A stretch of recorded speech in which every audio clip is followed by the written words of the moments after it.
दोस्तों नमस्ते, मैं सुशील कुलकर्णी, आप देख रहे हैं एनालाइजर न्यूज हिंदी। इस समय महाराष्ट्र में चर्चा हो रही है भूतपूर्व मुख्यमंत्री अशोक चव्हाण के बयान की। अशोक चव्हाण के बयान के साथ साथ एक सांसद है चंद्रकांत खैरे, उन भूतपूर्व सांसद है, मैं भी भूल जाता हूं, भूतपूर्व सांसद है चंद्रकांत खैरे, उनका भी बयान सामने आया है। इन दोनों बयानों में एक ही बात है, सेम बात है, लेकिन अलग अलग काल की है। अशोक चव्हाण लोक सत्ता से बात करते हुए बोलते हैं कि जब राज्य में फडणवीस और सेना की सरकार थी तब उद्धव ठाकरे की तरफ से एक डेलीगेशन अशोक चव्हाण को मिलने गया था। हालांकि उस वक्त अशोक चव्हाण राज्य के अध्यक्ष थे, राज्य इकाई के अध्यक्ष थे। उनसे मिलने के लिए एक डेलीगेशन गया था और उसने यह दावा किया था कि आप शिवसेना के साथ आ जाइए, हम एनसीपी को साथ ले लेते हैं। अशोक चव्हाण ने उन्हें यह भी बताया था कि आप पहले शरद पवार जी का कंफर्मेशन लेके आइए, हम इसके लिए बाद में सोचते हैं। अब यह विवाद चल रहा है कि उस डेलीगेशन में जितने भी लोग आए थे उनमें अब के मुख्यमंत्री एकनाथ शिंदे भी थे, जिन्होंने यह प्रस्ताव दिया था। अब Eknath Shinde one of the थे, वन एंड ओनली नहीं। और यह डेलीगेशन शिवसेना की तरफ से भेजा गया था, मतलब उद्धव ठाकरे की तरफ से भेजा गया था। उद्धव ठाकरे ने ही शिवसेना के कुछ नेताओं को कांग्रेस से हाथ मिलाने के लिए भेजा था। उस वक्त राज्य में भारतीय जनता पार्टी के नेतृत्व वाली शिवसेना सहभागिता हुई वो सरकार थी और उसी वक्त एनसीपी ने शिवसेना का साथ देने से इनकार किया था, धिक्कार दिया था शरद पवार ने शिवसेना को, क्योंकि शिवसेना उस वक्त भारतीय जनता पार्टी के साथ बड़े ये लग रही थी कि हमें इतना हिस्सा चाहिए, हमें उतना हिस्सा चाहिए।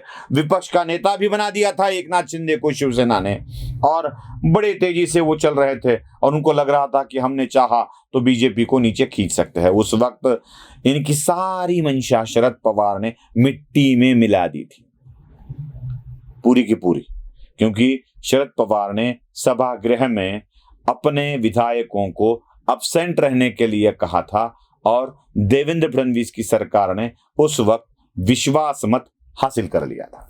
शरद पवार के साथ 40-42 लोग थे, 40-42 लोग बाहर निकल के गए तो स्वाभाविक था 145 वाला बहुमत का आंकड़ा 120-22 तक आके रुक गया और उस वक्त देवेंद्र फडणवीस की सरकार ने विश्वास मत हासिल कर लिया था। जब शरद पवार शिवसेना को लताड़ रहे थे तब शिवसेना वाले कांग्रेस के पास जाके सत्ता का मोह दिखाकर हम शरद पवार को मना लेंगे ये बात कर रहे थे, और उसमें एकनाथ शिंदे भी थे। अशोक चव्हाण को और मीडिया को यह लगा होगा कि एकनाथ शिंदे के होने की बात कहकर एकनाथ शिंदे को बदनाम किया जा सकता है, लेकिन इसमें एकनाथ शिंदे रहने दो भाई, बदनामी तो हुई है उद्धव ठाकरे की। जिस सरकार में उद्धव ठाकरे सहभागी थे उसी को गिराने की साजिश वो कर रहे थे। मतलब उद्धव ठाकरे 2014 से नहीं चाहते थे कि भारतीय जनता पार्टी के नेतृत्व वाली सरकार रहे।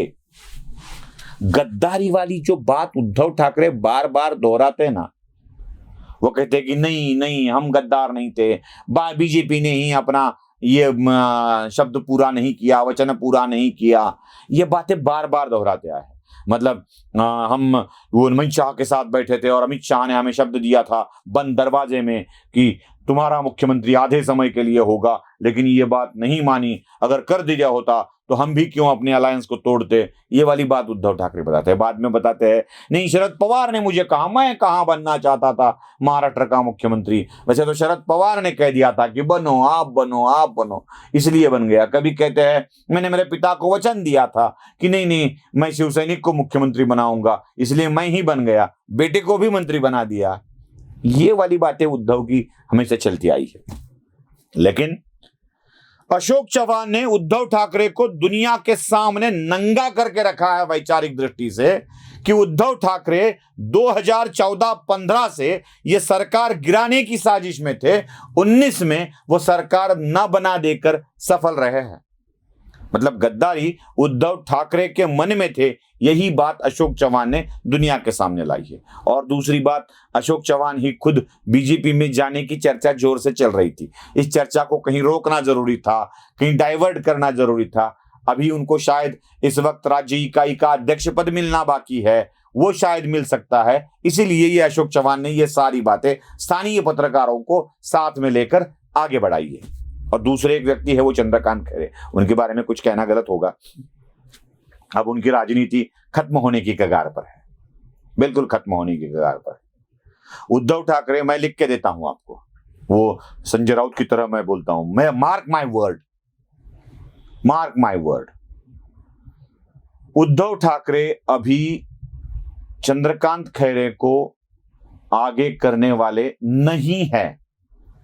अगर किसी कारणवश, संयोगवश कह दीजिए, उनको उद्धव गुट की तरफ से उम्मीदवारी मिल भी जाए तो उसका कारण यह है कि अब इस संभाजीनगर लोकसभा क्षेत्र में उद्धव गुट का उम्मीदवार चुन के आना बहुत ही मुश्किल है।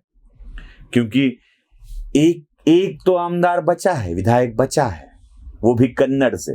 वो भी विधायक अगली बार चुन के आएगा कि नहीं आएगा, इसमें भी बड़ी दिक्कत है, क्योंकि कांग्रेस वहां पे अपना बड़ा पैर जमा रही है। तो जहां पर उनका एक विधायक चुनकर नहीं आ सकता, वहां खैरे इस बार भी मुंह की खाने वाले हैं, ये सबको पता है। खैरे क्या, कोई भी उद्धव गुट का खड़ा रहा तो गिरेगा ही गिरेगा। वैसे में अंबादास दानवे यहां पर अपनी चलाने के लिए नहीं आएंगे, वो बड़ा दिल करेंगे और कहेंगे कि चंद्रकांत खैरे ही हमारे बड़े नेता है, हम ही उनको खड़ा करेंगे, वही हमारे प्रत्याशी होंगे। ये वाली बात तो चलेगी ही चलेगी। इसलिए बेचारे खैरे अपने कद को बड़ा करने के लिए ये बात कह रहे हैं कि उन्होंने पृथ्वीराज चव्हाण से भी शिंदे ने बात कर ली थी। खैरे जी, क्यों शिंदे की निकालते निकालते आप उद्धव ठाकरे की भी निकाल रहे हो? क्योंकि उस वक्त तो एकनाथ शिंदे उद्धव ठाकरे के आदेश के अनुसार ही काम कर रहे थे। चाहे वो चव्हाण के पास गए हो, चाहे वो पृथ्वीराज के पास गए हो, किसी के भी पास गए हो, कौन से भी चव्हाण के पास गए हो, तो उद्धव का आदेश ही होगा। मतलब आप खुद अपने मुंह से अपने ही नेता की क्यों उतार रहे हैं, यही सवाल मेरे मन में आता है। आपको भी अगर ऐसे लगता है तो कमेंट बॉक्स में जरूर कह लीजिएगा। वीडियो पसंद आए तो लाइक, शेयर और सब्सक्राइब जरूर कीजिएगा। धन्यवाद।